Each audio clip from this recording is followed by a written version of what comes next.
Hey, Oliver, how are you doing? Hey, I'm good. You good? Yeah, we've got people coming in. We'll wait for a couple of minutes before we start. Sure.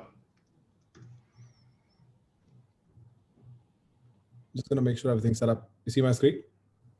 Yeah, I can see the presentation and stuff. That's perfect. Awesome.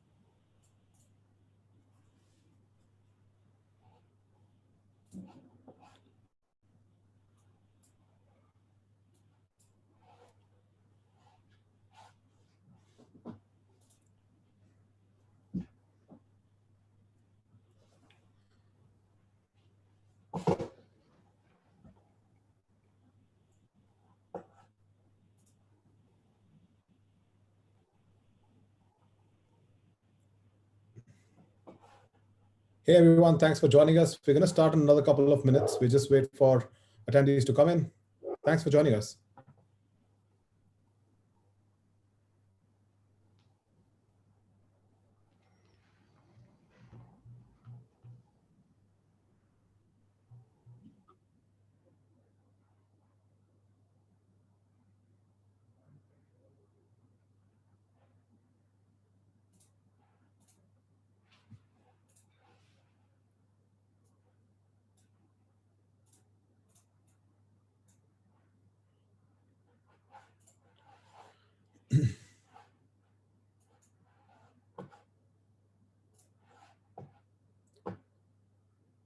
We still have people coming in. We'll give it another minute and then we can start.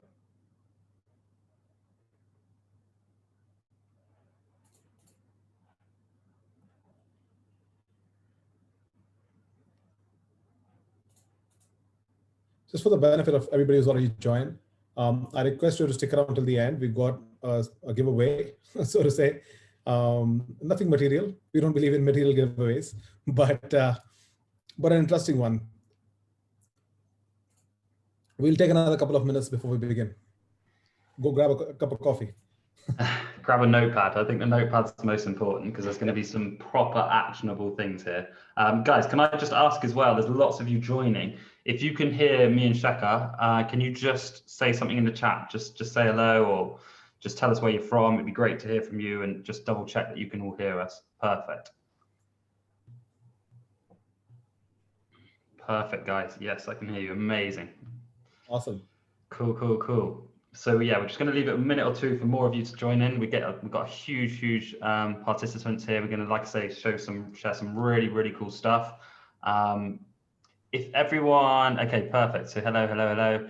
Shout out to everyone: Olivia, Talia, Neil, Ethan, Robin. Thank you for all tuning in, loud and clear from the UK. Love it, guys. Love it. Here in CA, beautiful. LA. I'd rather be in LA and California than the miserable UK right now, but I'm going to brighten everyone's day, hopefully, me and Shekha, with some really useful information that you guys can implement to get the most out of your conversion rates in 2021. So yeah, super excited to be here with all of you guys. Greetings from Poland. Wow, amazing. People all over the world. Netherlands. We've got California. We've got people from everywhere. Grabbing my notepad and coffee. Best combination, definitely. Notepad and coffee.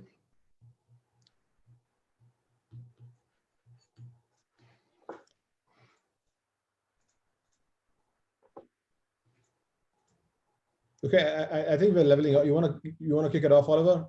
You want me to kick it off? I'm happy to go. Yeah, it looks like we've got a good amount of people here. Everyone's saying that they can hear us from all over the world, and everyone's time is valuable. But I promise, we will make sure this is worth your time. This is stuff that's never been shared before, so I'm super excited. Absolutely. Well, thanks a lot for joining us, everyone. And thank you for joining us, Oliver. Given your experience and your team's experience, I'm really excited to hear what we have today. The intention of having this conversation was to address what's really changing in the e-commerce universe, which is ads and a bunch of stuff. 2020, a paradigm shift in the way e-commerce is looked at. Everybody's sitting at home. A fundamental shift from for a lot of industries where predominantly people were shopping offline, shifted to people shopping online. And while that's not the primary reason why we chose to talk about this, it's one of the reasons. The primary reason, however, is essentially the big switch, the big shift in ads that's coming in front of us with the whole Facebook and Apple TIFF, if I would put it that way, um, in front of us right now.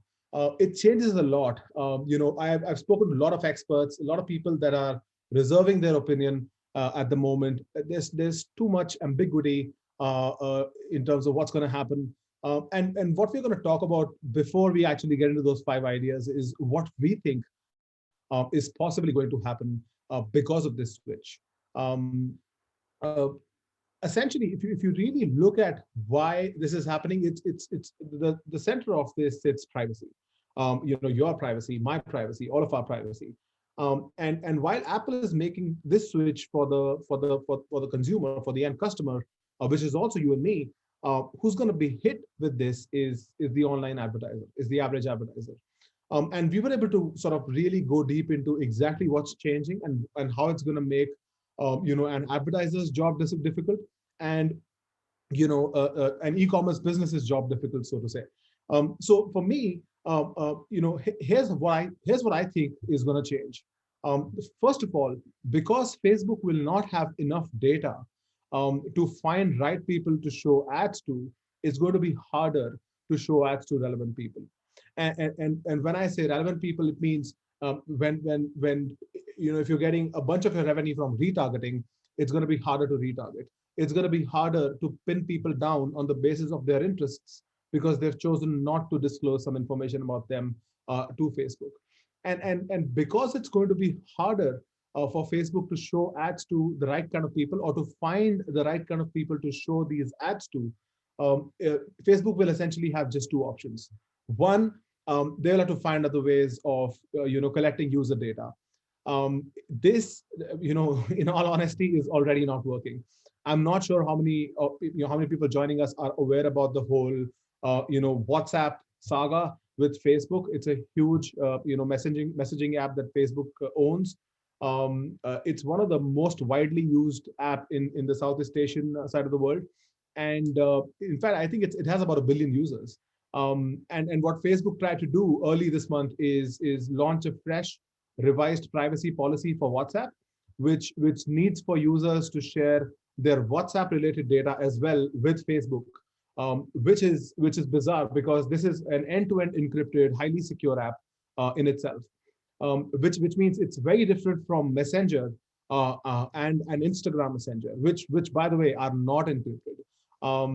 So interestingly, what really happened is there was an outroar from people. People were very unhappy with the fact that Facebook is asking for all of this data, and naturally that's a huge issue for people who care about privacy. Facebook had to retract that policy. They had to cancel the privacy policy upgrade, and to be honest, I don't think Facebook is going to be finding it easy to find new ways of collecting user data, which means that what Facebook will have to do is to continue to achieve ad efficiency. They will have to try and show ads to more people, right? They will have to do some guesswork when they are looking for the right kind of audiences to show ads to, and they will end up showing ads to more people in volume so that you get results. At the end of the day, if the average advertiser does not get revenue, does not get return on investment for Facebook ads, people are going to move to other platforms, right? There's a lot of ad real estate waiting to be bought on LinkedIn, Twitter, Snapchat, you name it, right? And believe it or not, these companies, I'm sure, are looking at this as an opportunity, because if there is even an iota of mistrust in Facebook's ecosystem, which in my opinion is fantastic. I think what Facebook has built for the average business is amazing. You can sell anything you want, sitting anywhere in the world, to people sitting anywhere in the world. It's fantastic, right? Now, what do we do about this? What does it really mean for Facebook to be in this position? There's a few things that I believe will change. First, the cost per impressions will go down because Facebook will have no choice but to show ads to a wider volume of audience. The cost for showing ad to each mile will basically go down. I think the click-through rates will go down. Why? Because if your ads are being shown to instead of being shown to I should rather say highly relevant people, your ads are going to be shown to kind of relevant people, and that means the click-through rates will go down because they may not appeal to everybody. And Of course, because of that, it's likely that less relevant people visit your site. That's a problem. It's the relevance of traffic that hits your site that your conversion rate depends on fundamentally. If you've got the right people looking at the right stuff, that's when a transaction happens. That's when exchange really happens. Um, and at the end of the day, that means lower return on investment, lower return on ad spend, of course. What you can do about it is essentially just a few things. You've got to watch data very closely. I'd say, create some customized reports on your Facebook ad panels. Watch the trends for CPM, CTR very closely at a very, very minute level. Watch each ad, watch each audience, each region in isolation to see how that changes. Because if you sense that you're going to be hit by this change, you will see the data changing on its own. Do a comparison between last year and this year if you've been running ads that long. um, of course, if you look at the comparison between Jan last year and Jan this year, there's going to be a little bit of difference. Also because, to be honest, Facebook is making tweaks on their end to be able to accommodate for this change. But then, of course, you've got to watch channel level conversion rates as well. Look at your conversion rate for Facebook or ad related traffic specifically. And I think that would be one of the biggest indicators for you to understand if the people coming to your site are relevant or not.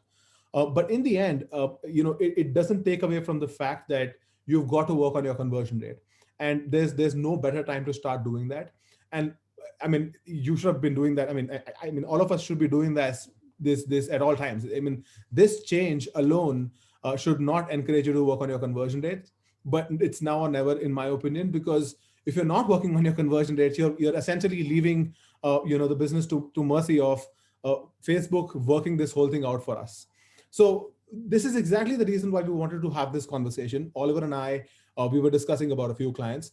Oliver and his team comes from amazing experience, having worked with organizations like Unilever, World Health Organization, and whatnot. There's actually a big list. We thought, why not sort of make a concise, quick presentation on a few things, all of you can do on your own without anybody's help. Just make those tweaks and see your conversion rate go up. That's really what the goal was. Thanks a lot for joining us, Oliver. Thank you for doing this. I'm going to hand this to you. Why don't you take it from here? Amazing. If we could just, maybe leave the first slide up or whatever. This is fine. I'll share my screen shortly. But I couldn't basically echo more of what you basically said. I think the recent changes have just put more pressure on, and we're seeing it right internally. I'm sure you guys are at ConvertCart. More and more clients wanting to squeeze more out their conversion rates, and more people who are now all of a sudden awoken to how important your kind of landing pages, funnels, and conversion rates are. And that's the kind of trend we're seeing. We are, touch wood, and I feel honestly blessed to be able to say this, but during a horrible world pandemic, we are busier than we've ever been. And I do feel like these recent changes, and that's even more so important in these last couple of weeks since this kind of iOS and Facebook kind of stuff has been going on, that more and more people are reaching out to put importance on that conversion rate. So I 100% echo what you're saying.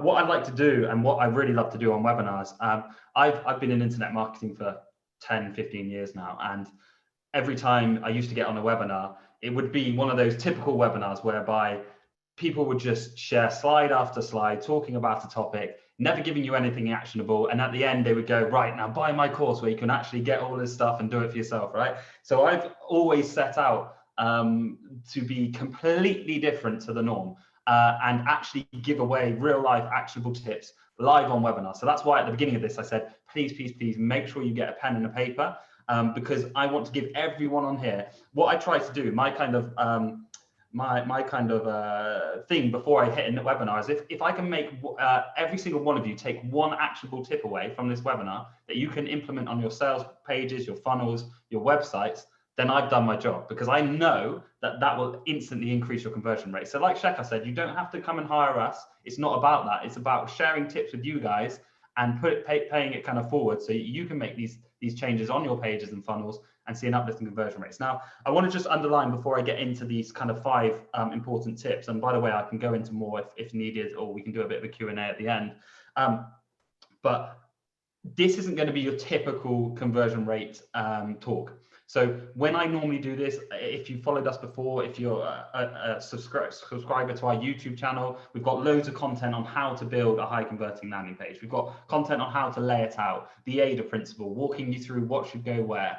Now, I can touch on that if you want me to in a Q&A, but what I'd really like to do here is what it says on the screen. Give you real life examples of a client of ours that we've recently worked with and continue to work with, who are seeing huge increases in their conversion rates, which then obviously self-effectively then ups their AOV and also their LTV. So these are other things I think are super important now. If you're not going to be making, if you're going to be focused on your conversion rates, I really feel you have to now focus on AOV and lifetime value even more so, because you want to make more money out of that one client. You might be getting less clients now because of these ads, so you want to be making more money from the first time purchase and also the lifetime value of that customer. So I'm going to, again, share my screen now. I'm going to show you a real life scenario case study that we've recently done of a client who has implemented these 5 steps across their funnel that we've suggested, and we've done it for them, that has increased their conversion rate, first and foremost. It's almost doubled their AOV, and it's skyrocketed their lifetime value. And anyone can implement this stuff on their pages. So you might have heard of it, these things in the past, but I'm going to show you them on a kind of real life example, and I'll walk you through each individual step. So I'm just going to share my screen.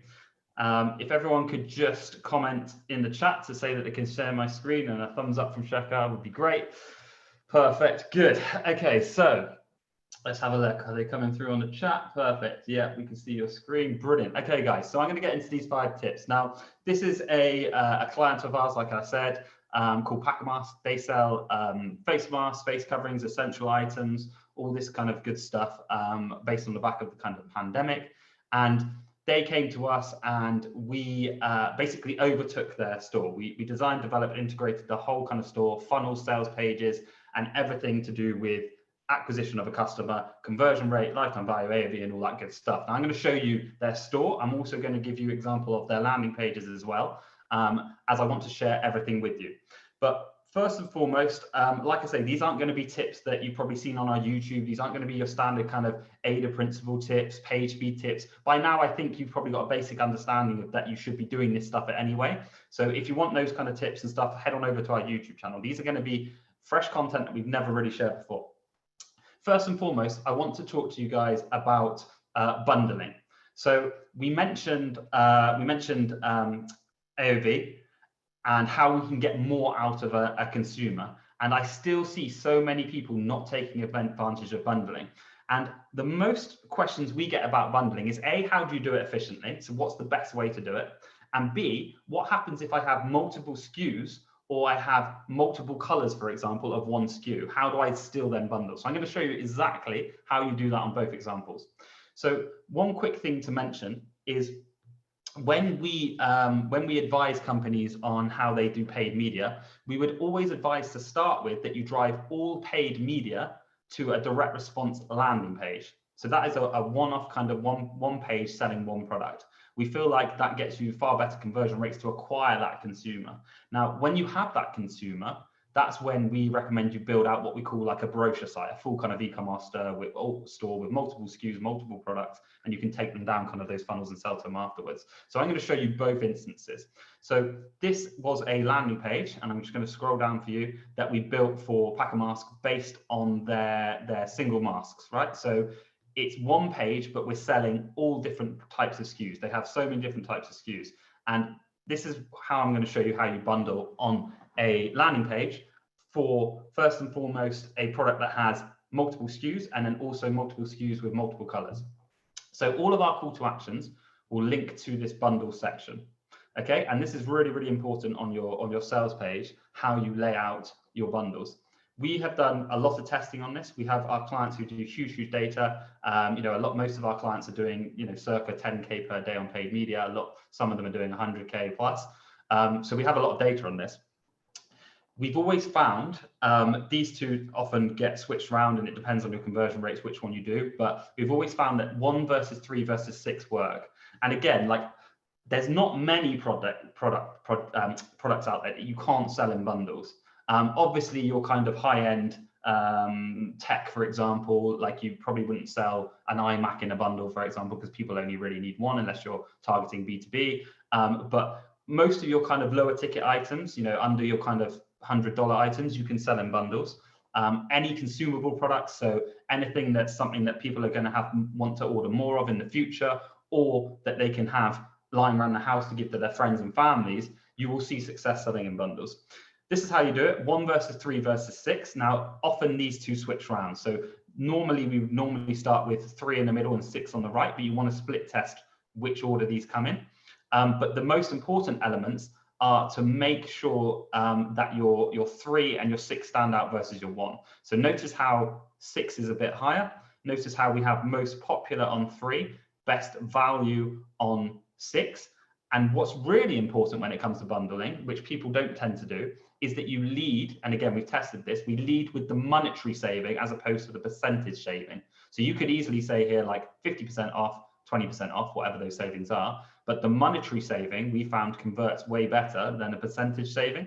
So it's really, really important to put that monetary saving. And again, we've got kind of $9.99 each. We've broken down the individual item as well. So all these things are really important. Now, again, people are going, all right, well, you're showing me that you're selling face masks. You have multiple SKUs of the face mask, and I can see they come in multiple colors. How do you do that? So we overcome that by doing a modal pop-out.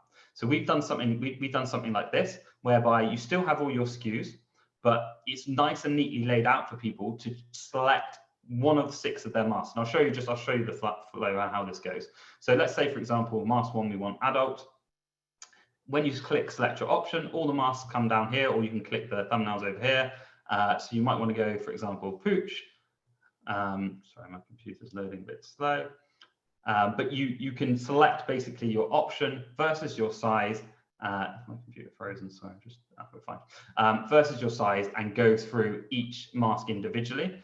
You then have the option to add another mask, and then you can go check out. And I'll kind of show you what it looks like post-purchase on the checkout as we go through more points. I'm going to show you how the bundles work on the store as well. So on the store, because they have multiple SKUs, again, it wouldn't work as well just having, for example, one mask and then all of the kind of color mask within that product page.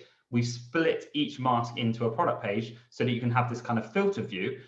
Very similar. Again, we're not reinventing the wheel. If you look at high-end brands, things like Boohoo, Fashion Nova, ASOS, this is how they all do it. You have each and every SKU laid out separately. But then if you look, what happens when I click on that SKU, I then go into a product page whereby I have the bundles here. Okay, so above your quantity and size selector, I have one click, easy to kind of click options that give me the bundle options here. So I have one mask, $17.95.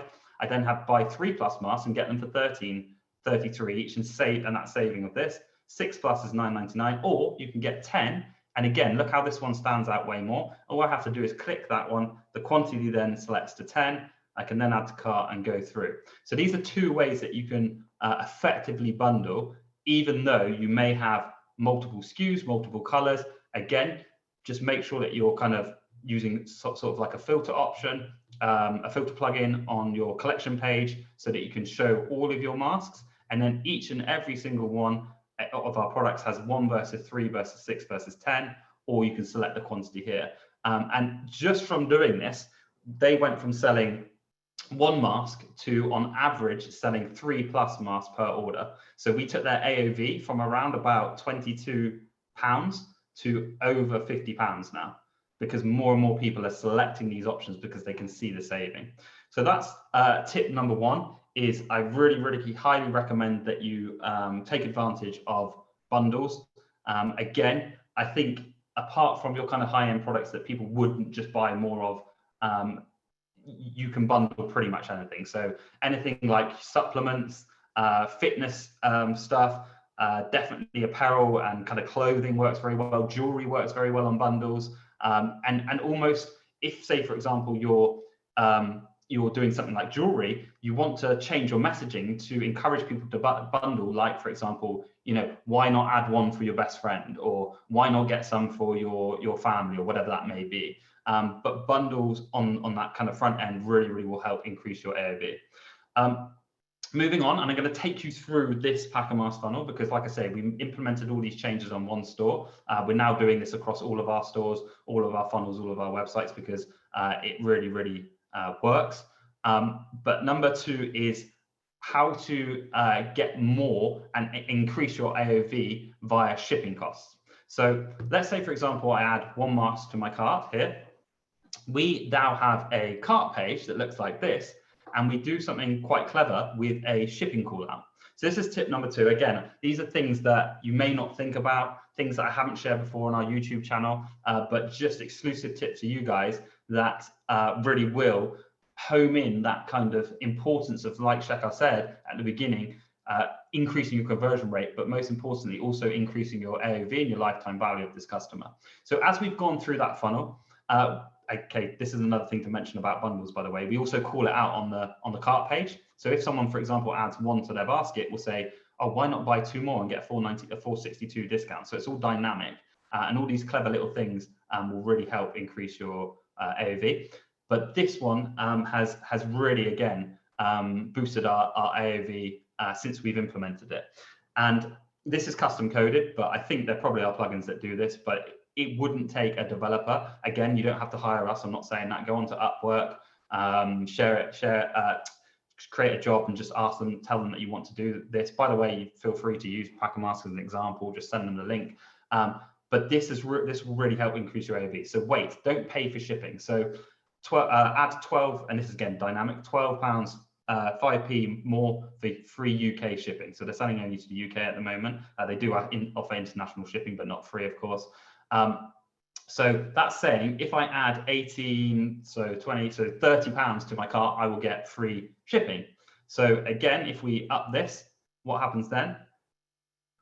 Boom, yippee, you've got free shipping, or you've just qualified for free shipping. And what you'll find is a lot of people will do this, especially if you price your bundles and your most popular products just ever so slightly below that free shipping mark. So if you, for example, price them at, your free shipping was 30 quid, but you price your bundle for 3 at £29.50, all you're doing is encouraging people to spend that extra 50p. And even if you give them that 50p extra on here, so you could show a product, for example, that says, a 1-click add to cart. We've done that on other stores as well, effectively as well. So I think that's something that you can really get clever with. And it's all about that dynamic call out message. It's all about making them feel special. Again, if I take this down, this is going to change, but so is this. So I still need to now get that prompt to spend some more on the shipping fee. Awesome. Oliver, real quick question. Yes, it just came in. I thought it makes sense to ask you that now. What backend is this? Is it? I believe these are all Shopify. This is Shopify. Yeah, this is Shopify. Fantastic. Okay. And about bundling, you mentioned there's an app that people can use for that, or is that fully custom? We use both. So on Packermass, we use a app called, I think it's called Volume and Tiered Discounts. That's what we're using for this, volume and tiered discounts. I wouldn't necessarily say it's 100% the best app available. It's very good and it's flexible and it's good for doing dynamic stuff like this. The only one bug that it has, actually, this is a bug that I can remember, is that it somehow skews your coupon distribution, because effectively it uses coupon on the back end. So you just have to be a little bit clever with reporting. If you're just relying on Shopify reporting, maybe use something like Suite Analytic or UTMs to get clearer reporting. But I'm pretty sure it's called Volume Tiered and Discounts plugin. This one specifically, Understood. But we've used lots. Yeah. Understood. Cool. But yes, you can do this on, it doesn't matter what backend. Again, we can go fully custom, but you can do this on WordPress, WooCommerce. If you do something, want to use something like Limelight, or it's called Sticky now, Sticky.io or Connective. You can get even cleverer with these kind of prompts and stuff. But I think that's what it takes now. Again, just from hearing Shekhar's introduction and seeing that, seeing those first 2 slides, it's a perfect kind of entry message for this, and the importance of these extra little tips, these extra little things that you can do on your funnels and pages just to move that needle a little bit more, just to get that AOV up, just to get that LTV up, just to get that conversion rate up. And by the way, guys, I'm not just saying this stuff for spiel. You can see this is why I want to give you real life examples and kind of real life case studies. So that's tip number 2. Get very clever with your shipping. A kind of shipping incentive and shipping prompt really works. Like I said, this upped this particular customer's AOV really well.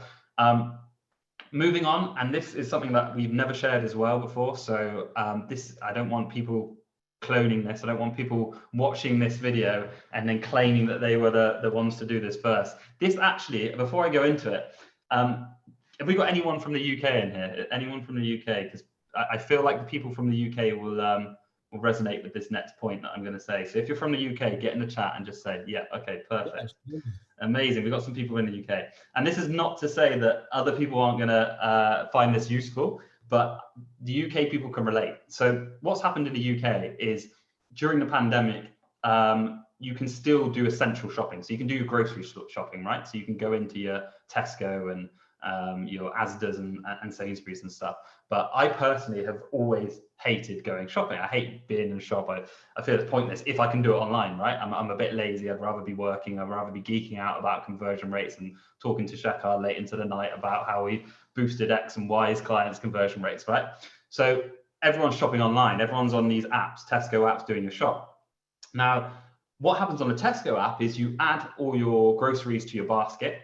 You then go to a cart page, and then it takes you to what's called a suggestion page, where they say you've forgotten some essential items. So here's some essential items that we suggest you add to your cart, and it's very clever. So I'm actually going to give this one to Tesco, but if I now click continue to checkout, you'll see our version of a suggestion wall. Now this is a modified version of a pre-purchase upsell. So I believe personally, and from what I'm hearing and from what I'm seeing on groups and communities and people that I'm speaking to, that your pre-purchase or post-purchase upsell, one-click upsell as we know it, is going to be faded out. So we already know that things like Zipify, CartHook, they've had to shut down and go more native with their Shopify integration. It has to happen through Shopify's backend as such. So I think that's a huge tilt again in being more respectful to your users. I think gone are the days of having like these flashy kind of quickly grab it now, it's on 100% discount, yes please, and like tiny little call outs that say no thank you, proceed to cart, tricking people into getting that upsell. I think the more organic and native you can do this now, the better it converts. And we've seen this on customer client sites once we started doing this recently. So as you can see, the most important elements on this, and again, this is custom, but it's not too hard to do. All we've really done here, for those of you who are technical, is we've created a collection called suggestions on the back end of Shopify. We've added these products to the collections, and then we've just said, if SKU is in collection, show on suggestion wall. So these are dynamic. I can switch these in and out based on what sells and what doesn't, okay? These are one-click add to carts. So you've seen my cart. We've come from the cart page. I'll do this again. We've come from the cart page. And again, really important not to get geeky about it is that everything's consistent. So notice how the fonts are the same, the position of everything the same, the continue to checkout, buttons, styling, and text is the same. Okay, it's all the same. It's all consistent throughout the funnel. And these are the really geeky things that help move that conversion needle that not many people think about, but I would think about it, because even if you're moving it a slight percentage, every time you're doing that, you're upping that conversion rate. So we've gone from our cart, we're now on our suggestion wall, okay? So these are discounted products that we've added that are almost no-brainers. You know, besides the mystery pack, everything is below kind of 10 quid, all right, $10. There's a few at the bottom that aren't, but hence why we put these ones up the top. The reason we put them up the top is because they convert best. They're no-brainers. What you want to do on your suggestion wall is just give people, the products that if they were on your shipping page, your cart page, and it said, add £4 to your order to get free shipping, then they come to the suggestion wall straight away at the top, £5, I'll add it to cart. Okay, I'm going to get free shipping as well. I might as well do it. So you want to give them those products that are, fit alongside your hero product. And again, like I have this question all the time. People say to me like, well, what can I sell alongside my hero product? I only have a one product store. And this is so any product can have have an upsell or a secondary cross sell product. Okay, just imagine any product and then just imagine something that goes with it. Get onto Alibaba, find that product that's cheaper, that's really cheap to kind of ship in, but you've got a good markup on. And this is what we do on our suggestion wall. So tip number 3 is implement something like this pre-purchase, but make sure it's native. I think these kind of things that we're doing now are converting way better than your old school kind of pop-up, flashy, get a discount now, yes, massive button versus a tiny little no thanks, proceed to chart. Because those things, people are clued on. I had this conversation in depth with a few kind of thought leaders in the industry, on the e-com industry the other day, and more and more people, with the high street dying and with the pandemic, more and more people are coming online. Like e-com is huge now. It's going to be even huger in the next kind of 5 to 10 years. And more people are cluing up to shiny gimmicks, to flashy upsells, to post-purchase, pre-purchase pop-ups that say bang, bang, bang. The more native and organic you can make things feel in your funnel, the better they're going to convert, but also the better people are going to trust you. So the more conversion rates you're going to get, and the better AOV you're going to get and lifetime value from that customer. So again, this is a very nice, native, organic way that you can take people through that funnel. You're not tricking them, you're telling them they're on their suggestion page, and then we're going to go to checkout. So that's tip number 3, pre-purchase suggestion walls. Really good to up that AOV, that average order value, and give that kind of price a bump. Moving on to tip number 4, unless we have some questions on there, Shaka. No, I've actually answered some of them on chat. We do have another suggestion, which is the free shipping bar can also come up on the suggestion step to trigger the customer to add more products at that step. Absolutely. That's a good idea. But at the same time, this is a step that essentially, in my opinion, adds another level for you to add more AOV. The shipping bar itself does a good job on a cart. And then you have this step as well. So I think that makes absolutely. I mean, it's worth split testing. What I would say as well is this. It depends how you do it, because you can take up small inventory. The thing with the suggestion wall is we didn't want to have it, especially if you imagine this on mobile. We don't want to have it to so long that people have to scroll all the way to get to checkout. So we actually pin this button on mobile to the bottom of the fold. But yeah, it would be a good idea. You could definitely test that, and it's probably something we will do. So I appreciate that. So a couple of other questions which are connected, and I sure. can answer them right at the bat. Is first, how does A/B testing differentiate the process? And the other one is, does adding the suggestion reduce conversion rate? So really, these are two connected. Both of them are connected. That testing allows you to do. Testing allows you to implement ideas, not to the whole audience. Test them out, look at data, and then let the data be king. Data has all answers, as we Absolutely. Put it for our clients. And having done for so many clients, 100%. The only way I would suggest, if you're not sure, the only way to really move forward is to test such implementations and then go from there. What do you think, Oliver? Yeah, absolutely. You can't guess, because different products will produce different results. It depends what kind of niche you're in. It depends how you're doing it. I would call myself a landing page expert. I've done this for 8 years, but I don't get it right 100% of the time the first time, because sometimes things just come up, right? Sometimes just different brands and different products and different industries will just throw a completely different result to what you thought. So 100%, just implement something, let the data do the talking, and then move on that. For example, we've tested the shipping price. We've tested the free shipping point. And this seems to be the best converting one, around that 30 quid mark for a product. If you buy singly is £18, but then you bundle up. We've tested on that suggestion wall which order the products go in. And it's a no-brainer, but the mask cases sell the best with the masks, because naturally, if you buy a mask, you probably need a mask case, right?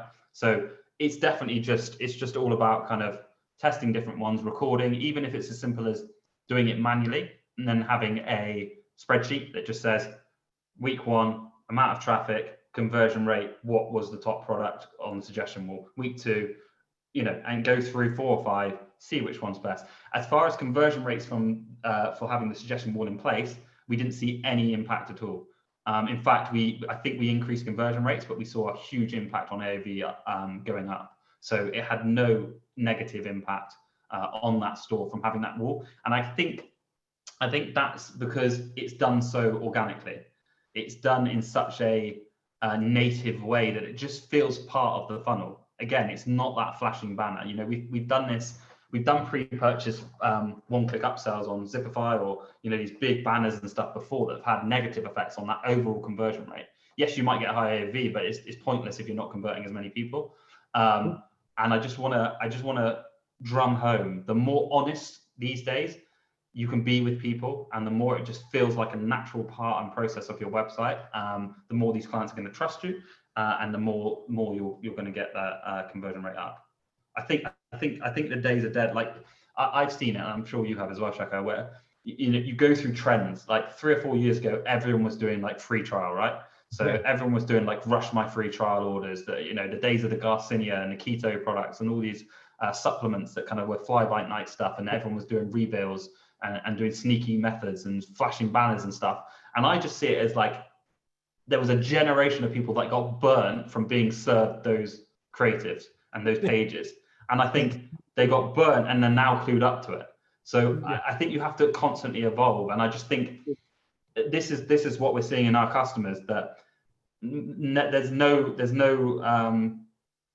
better way to do things now than to focus on brand, to focus on user experience, and just taking them through a nice funnel, you know, versus a flashy thing that may make you a little bit more money on the front end, but really longevity wise, all you're going to do is get your ad account banned, or your user experience is going to be awful, or people are going to be complaining, chargebacks are going to go through the roof, you're going to lose your merchant processing.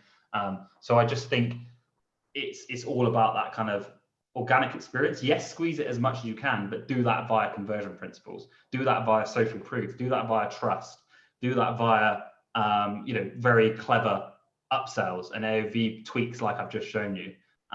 Those are how you're going to win, in my view, in the next kind of 2 or 3 years of ecom. Absolutely. Cool. I'm going to share a couple more points with you, and then I'd love to answer some questions if that's okay. This one's just a very quick point, and a lot of you would have done this, but this is just a kind of hack on Shopify. Now, these guys aren't on Shopify Plus. On Shopify Plus, you have a lot more control over your checkout, the layout, and how it looks and feels. This is your kind of standard Shopify checkout. But the one thing anyone can do on Shopify is drop an image in here. Now, what people tend to do is drop a very big, ugly logo of their company. And this, again, will increase your conversion rate. So you would have seen this. And again, this isn't what this talks about because I want to share new content with you guys. But if you go to our landing page, guys, YouTube channel, there's a video that just says how to create a basic landing page, how to, you know, create that sales page. And we talk about these payment seals, we talk about the trust logos on your landing page. But this is the most effective way of using this section up here. So logo, and then you have your payment seals by it, and then you have your trust secure seal. People think that this is just natively part of Shopify. They don't think that it's an image. No one's going to hover it and go like this, like I am, but to show you that it is an image. And that's the best way of making use of this up here.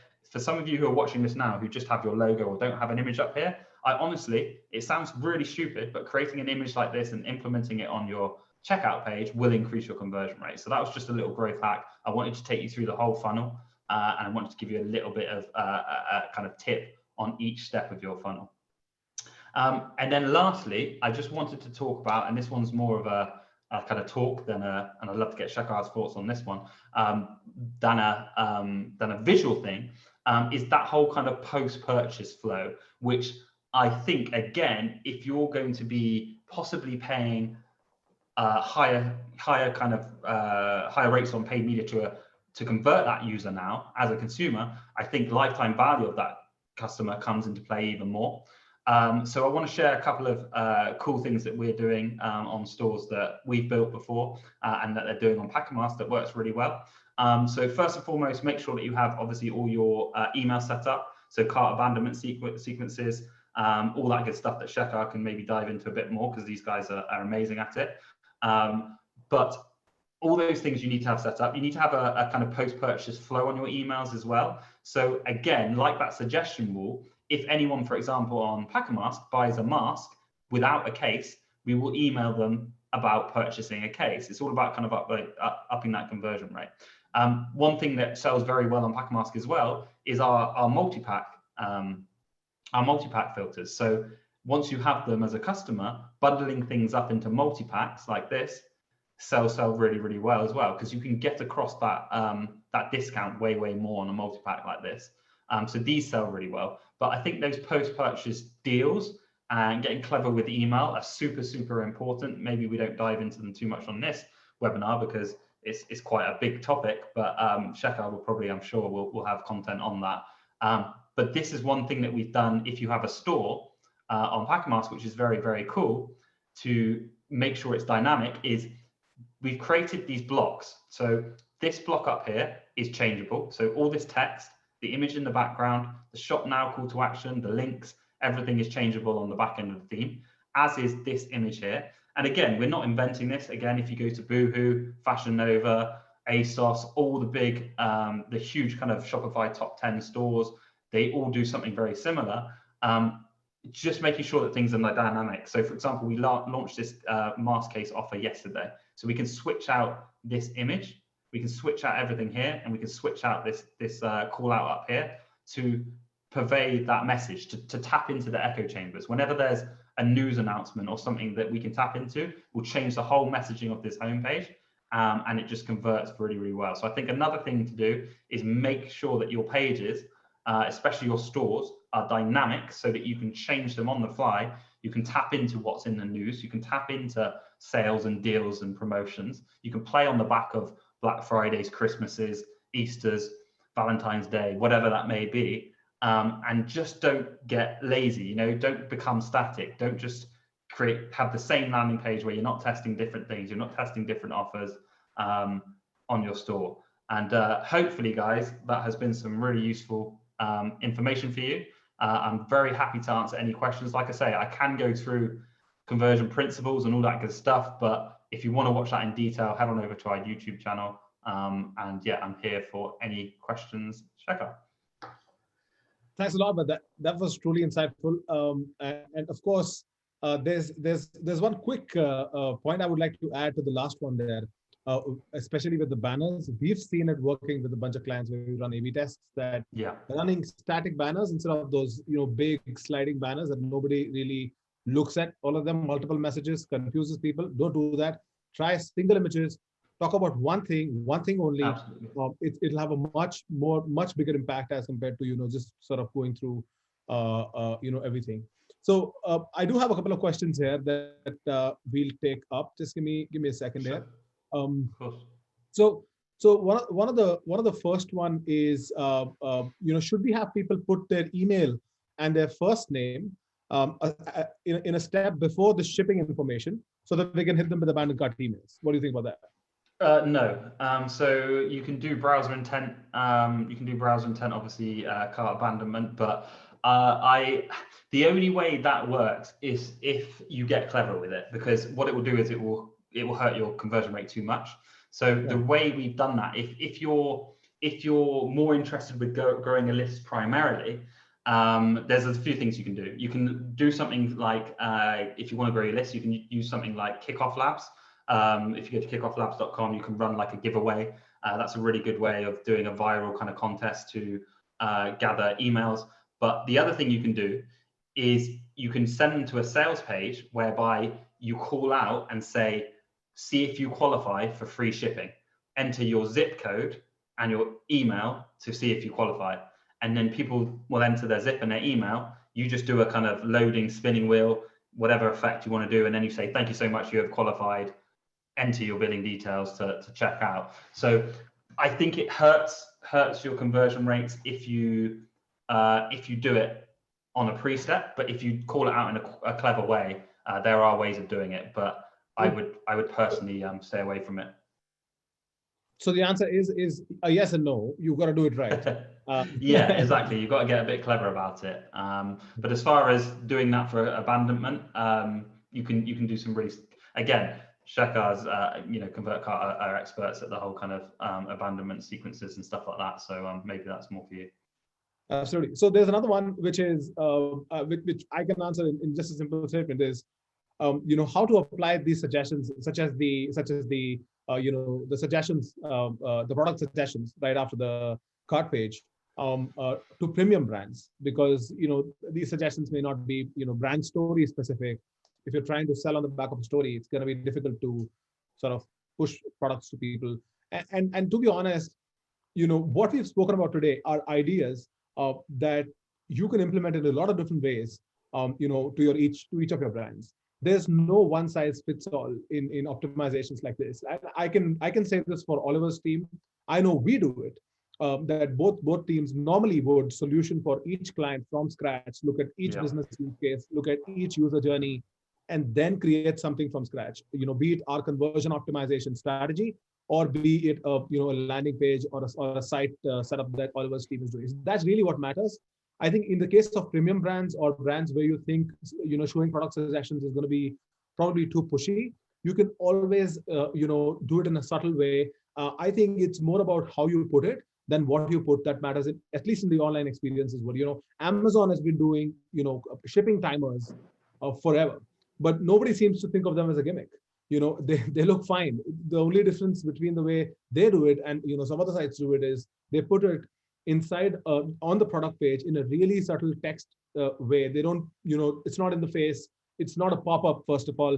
So those things work there. So I think you've got a solution for each brand. And I think that's subscribe and save as well. Amazon's a perfect example for subscribe and save, right? If you want to do subscriptions, look at how they do it. And they even will lead with the subscription now. So the subscription will be checked before buy now. And they're a perfect example, like you said, of how to do it organically. Absolutely. I think what I really have right now is I've actually taken up a few questions on chat itself. So that's really addressed. I really have another one which we can quickly address. Is bundling effective for services also, or is it only effective for product-based businesses? When you bundle on a service, it's more about creating bundles, not of the same product, but just creating bundles. So it's still the same principle. It's still one full cost version versus a discounted version versus an even more discounted version. So let's say, for example, you're selling a course or whatever it be. You might be a LinkedIn expert.